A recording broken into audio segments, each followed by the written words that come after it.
Hello everyone, welcome to study vlog with Shivendra. आज हम आप सभी के लिए लेकर आए हैं मॉडर्न हिस्ट्री में ब्रिटिश गवर्नर जनरल वायसराय के द्वारा किए गए इंपॉर्टेंट वर्क्स एक ही वीडियो में। तो आखिर तक देखना ना भूलें इस वीडियो को, और साथ ही कॉपी एंड पेन लेकर बैठे उन सभी इनके ईयर और गवर्नर जनरल वायसराय के नेम और उनके एक्ट को साथ ही साथ नोट करते चलिए। तो सबसे पहले 1772 में वॉरेन हेस्टिंग्स जो थे उन्होंने रेवेन्यू कोर्ट्स की स्थापना की। फौजदारी और अपीलीय न्यायालयों की स्थापना वॉरेन हेस्टिंग्स के द्वारा की गई।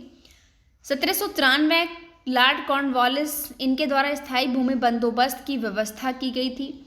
1798 में जो लॉर्ड वेलेजली हैं उन्होंने सहायक संधि का प्रावधान किया। तो सहायक संधि किसके द्वारा लाई गई? लॉर्ड वेलेजली के द्वारा। 1829 में लॉर्ड विलियम बेंटिक ने सती प्रथा का अंत करने के लिए कानून बनाया और इसमें इनकी सहायता की थी भारतीय सोशल रिफॉर्मर राजा राममोहन राय के द्वारा।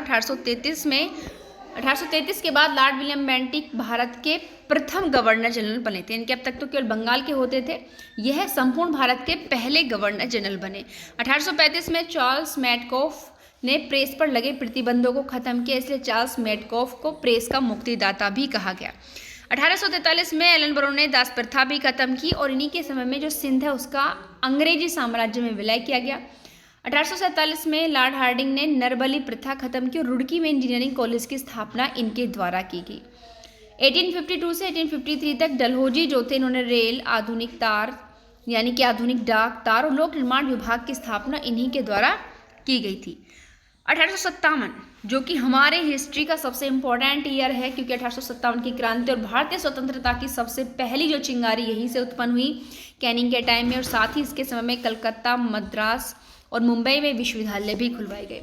1861 में कैनिंग के टाइम में ही उच्च न्यायालय और फौजदारी दीवानी कार्य संहिता को प्रारंभ किया गया, यानी कि 1 जुलाई से पहले जो आपकी आईपीसी खत्म हुई उसका ड्राफ्ट इन्हीं के समय में प्रिपेयर किया गया था, यानी कि लागू किया गया था। 1877 लॉर्ड लिटन ने दिल्ली दरबार का आयोजन किया और लिटन के टाइम में ही 1878 में वर्नाक्यूलर प्रेस एक्ट पारित हुआ और आर्म्स एक्ट भी लागू किया गया।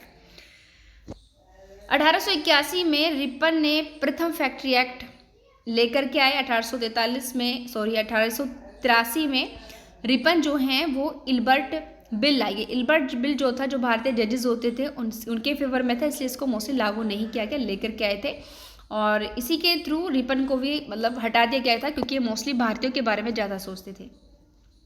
1893 लैंसडाउन ने भारत और अफगानिस्तान के मध्य जो डूरंड रेखा है उसको निर्धारित किया।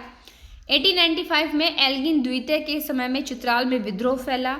1904 में जो लॉर्ड कर्जन आए इनके समय में सबसे पहले भारतीय विश्वविद्यालय कानून लाया गया। जो प्राचीन स्मारक थे उनके परिरक्षण से संबंधित कानून भी लॉर्ड कर्जन के टाइम में बनाया गया और सबसे पहले मोस्ट इम्पॉर्टेंट काम जो है वो बंगाल का विभाजन लॉर्ड कर्जन के समय में ही किया गया। इनके पूर्वी बंगाल और पश्चिम बंगाल, जिसको इन्होंने क्या नाम दिया कि शासन व्यवस्था को सुचारू रूप से चलाने के लिए इन्होंने बंगाल का विभाजन किया है, बल्कि यह भारत की जो हिंदू मुस्लिम एकता थी उसको तोड़ने के लिए इन्होंने ऐसा किया था।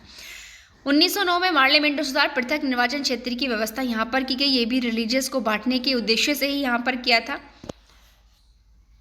1911 में हार्डिंग के समय में भारत की राजधानी कलकत्ता के स्थान पर दिल्ली को बनाया गया था।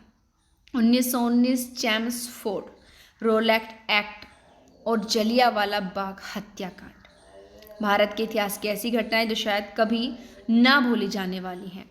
1931 में इरविन के समय में गांधी इरविन समझौता किया गया। 1932 वेलिंगटन के समय में कम्युनल अवार्ड यानी कि सांप्रदायिक पंचाट लाया गया था। 1937 में लिनलिथगो के टाइम में प्रांतीय चुनाव हुए। 1945 में लॉर्ड बेवेल के समय में शिमला सम्मेलन का आयोजन हुआ। 1946 में बेवेल के समय में ही कैबिनेट मिशन और संविधान सभा का गठन हुआ। 1947 माउंटबेटन भारत विभाजन को स्वीकार किया एवं भारत को स्वतंत्रता प्रदान की गई। तो